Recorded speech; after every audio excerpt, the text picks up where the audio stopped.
हमें उस बात को ध्यान रखना चाहिए। Store minimum AC, use dry powder fire extinguisher, ABC type powder fire extinguisher में लगाते हैं, जिससे इलेक्ट्रिकल कनेक्शंस, फायर उसके ऊपर कोई इफेक्ट नहीं हो।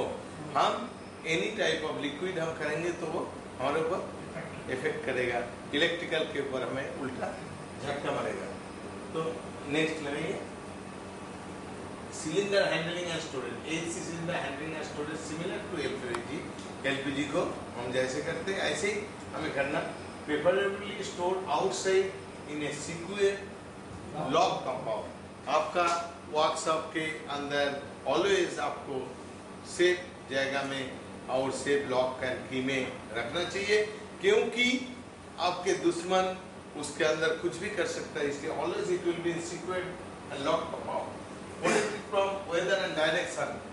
हमें रेफ्रिजरेशन के आइटम के अंदर सबसे दुश्मन होता है मॉइस्चर और लीकेज। तो हम ऐसे वेटी जगह में नहीं रखेंगे जहाँ पे मॉइस्चर ट्रैप, और इतना ड्राई सन में भी नहीं रखेंगे जहाँ पे सन डायरेक्ट पड़ता है, तो it will be evaporate and pressure of the cylinder will be increase and it may be burst.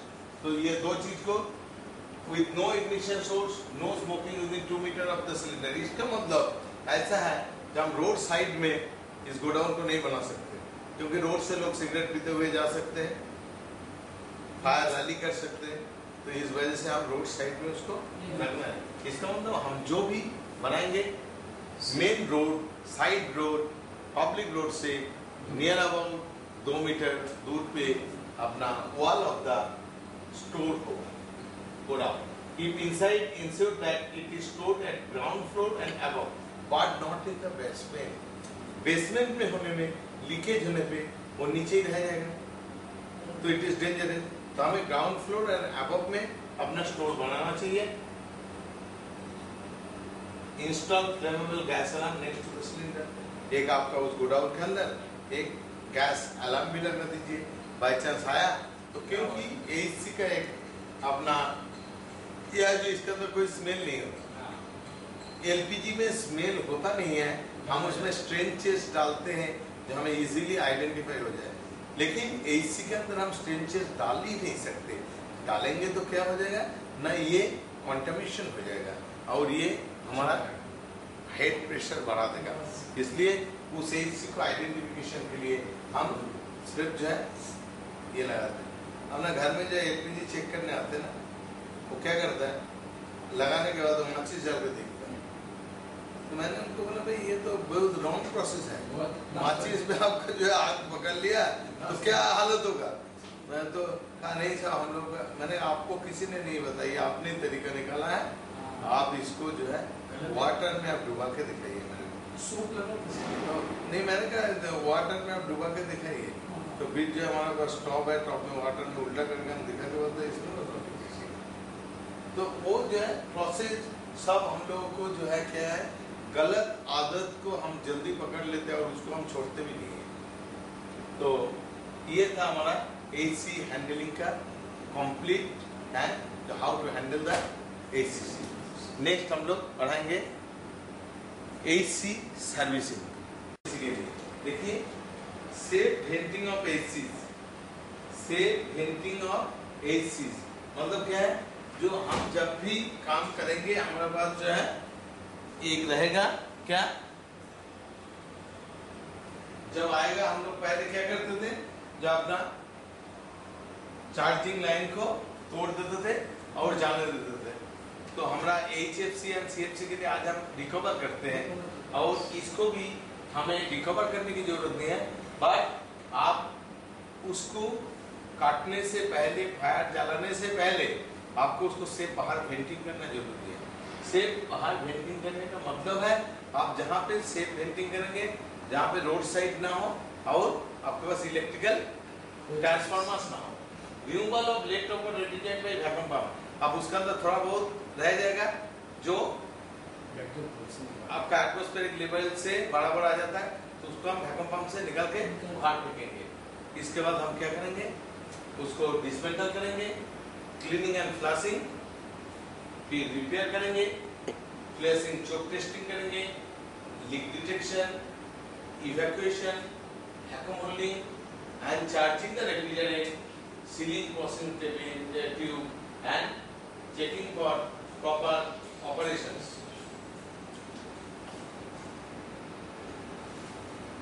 अब देखिए, हम जब करते हैं AC do not need to recover vent safely using piercing plier और piercing valve along host to reach safe area in outside। आपको बाहर side में होना चाहिए, आपका ऐसा नहीं है जो आप जो है उसको जैसे मर्जी दूसरे के इसमें डाल देना, ऐसा नहीं करना है। आपने एरिया से निकल के और दूसरे के उसमें गंदगी नहीं डालना, या दुश्मन के पास जो है हम जो हमारा दुश्मनी है तो उसके वहां पे वेंटिंग करके पाइप डाल दे, ऐसा नहीं करना है। अब जो है piercing प्लायर को फिट करने के लिए ये तरीका है, जो जब फिट करेंगे उस समय देखेंगे हम जो है टाइट होना चाहिए।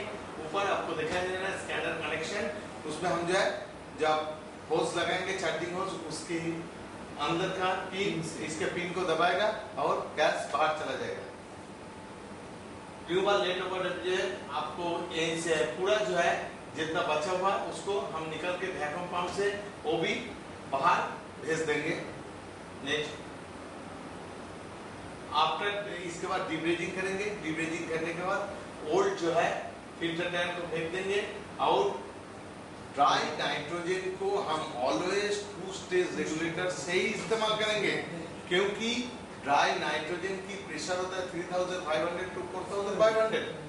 अब इस प्रेशर के अंदर हम सही ढंग से काम नहीं किया तो it is very very dangerous. तो ये हमें ऑलवेज जो है बाहर फेंकने की जरूरत है। Use trichloroethene higher chemical cleaning is needed. Do not use CTC, air और पेट्रोल। सीटीसी को क्यों नहीं करना? CTC global warming and the ozone depleting gases, इसमें कार्बन टेट्राक्लोराइड। आज के डेट में CTC is not available. Air के अंदर डिफाइंड टाइप के moisture and non condensable gases होते हैं। पेट्रोल के अंदर लेड होते हैं, तो हम इसको इस्तेमाल नहीं करेंगे। Only we use the dry nitrogen. जब रिपेयरिंग करेंगे तब हमें एक चीज को ध्यान रखना, करेक्ट कंपोनेंट। जैसे एसी के लिए इलेक्ट्रिकल इक्विपमेंट्स को पैसे के खातिर हम खराब नहीं लगाएंगे। हमने दुकान मतलब कस्टमर से चार्ज किया 1000 रुपया, कस्टमर कहता नहीं नहीं उस दुकान में तो 700 रुपये में करता, आप कहते मैं 750 में कर दूंगा। आप कैसे करोगे? You will adjust with the parts. तो ऐसा नहीं करना, उसने 700 में करता, साहब उनसे करा लीजिए, मेरे पास तो 1000 में ही होगा, क्योंकि मैं कोई मैनिपुलेट नहीं कर सकता हूँ। हम सब प्रॉपर लगाना पड़ेगा। आपको 1 से 5 फिल्टर ड्रायर को लगाना है। Do not breathe with AC refrigerant in or around the system. Breathe in a well ventilated area. तो आपको ventilated area में प्रॉपर ये करना है। ये पूरा ये हो गया ना? Windows fitted. Thank you. Next. अब जो है to ensure no check। अच्छा, आप लोगों को बताया था जो ड्यूरिंग ब्रेजिंग चोक होने की चांसेस रहता है, तो क्योंकि फिल्टर ड्रायर के साथ हम जो है कैपिलरी को लगाते हैं, तो हम उसको फ्री पैसेज चेक कर लेंगे। Introduce dry nitrogen through the process tube and double mouth filter drier and ensure free passage through the process tube. Use dry nitrogen with 2 stage regulator. Next, pressure testing and leak detection. Use dry nitrogen for leak testing after the system is reassembled and sealed. इसके बाद भी आपको check करना पड़ेगा। Test pressure to be regulated to 10 bar. 10 bar means how much psi? 145 psi। तो 145 50 पे। आज बिल्कुल सोप सॉल्यूशन से हम जैसे चेक करते थे सोप साबुन के झाग से, ऐसे ही हम करेंगे। हर जॉइंट को हम देखेंगे, जहाँ जहाँ हमने नया जॉइंट किया या पुराना जॉइंट किया, पुराना जॉइंट था, हम उसको करेंगे। अब जो है हमें नॉन कंडेंसेबल गैस मॉइस्चर, इसके लिए हमें इवैक्यूएशन करना जरूरी। इवैक्यूएशन क्यों करते हैं? To remove the non-condensable gases. Evacuation, we do the evacuation for fill up the refrigerant. Fill up the refrigerant. Complete evacuation is needed for remove the non-condensable gases. So if we use the single stage vacuum pump, it is not possible. So we will do the two stage vacuum pump. One will collect in the first chamber and second will gradually it will release. And these are the symptoms of a efficient vacuum pump. तो two stage vacuum pump में हम जब करेंगे उस समय हम देखेंगे उसकी ब्लैंकिंग कितना है.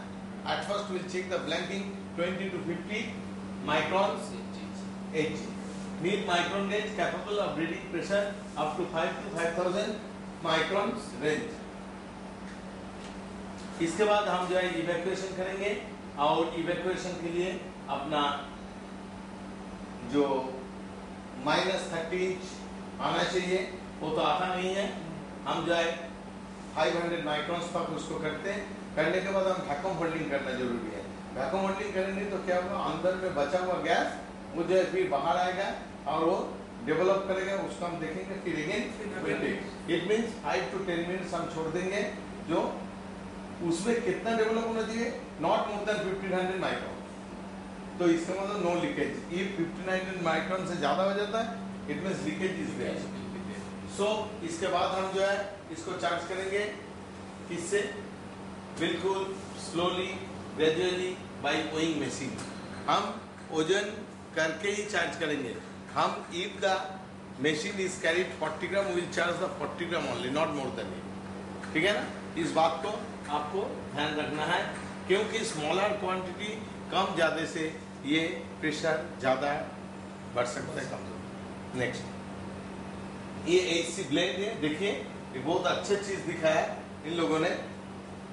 जो एक स्टिक देख रहा है तो जो एसी ब्लेंड की होता है इसमें डीप स्टिक है. इसका मतलब नॉट रिक्वायर्ड टू रिवर्स. तो इसका मतलब ऊपर गैस है और नीचे लिक्विड है. जब आप करेंगे इस पाइप से लिक्विड बाहर आएगा. And always in AC blend will take out the liquid. Why? Propane और आइसोब्यूटेन का प्रॉपर मिक्सचर आना है तो हमें लिक्विड ही निकलना पड़ेगा. If dip stick is there you will reverse the cylinder. ये इसकी सिम्टम्स होता है. तो हमें लिक्विड नहीं लेंगे तो प्रोपोर्शनल खराब हो जाएगा. आप ब्रीदिंग और प्रोसेस ट्यूब दो बार हमें करना चाहिए. एक हॉरिजॉन्टल, दूसरा वर्टिकल. उस ट्यूब को आपको तब तक रिमूव नहीं करना चाहिए, वो सीलिंग ट्यूब को, सीलिंग टूल्स को, जब तक जो है आप ब्रेज नहीं कर लेते. और ब्रेज जलाने से पहले आपको माइन्यूटली देखना पड़ेगा जो एक भी बूंद जो है उसमें नहीं आ रहा है. और आप प्रॉपर ढंग से एडजस्ट करके आप करेंगे तो कभी भी उसके अंदर से लीकेज होने की चांसेस ही नहीं है. Checking proper operation, check temperature inside appliances. हर जगह में जैसे होता है वो पूरा टेम्परेचर का वो चेक कर लेना है. चेक कूल डाउन टाइम, उसकी टाइमिंग कितना देर बाद वो रेगुलर इंटरवल में हो रहा है या नहीं हो रहा. चेक कंप्रेसर करेंट को चेक कर लीजिए. फिनिश. ये है हमारा complete AC handling and servicing of the equipments. आपको कोई डाउट है अभी? Okay, now we'll go for the practical of all the things. At first we'll see what equipments with us. Refrigerator की सर्विसिंग. पहले ज़माने में हम लोग इस्तेमाल करते थे इस टाइप की हैंड सेटअप वाल्व. जो हैंड सेटअप वाल्व के लिए हमें फ्लरिंग करना पड़ता था और करके फिर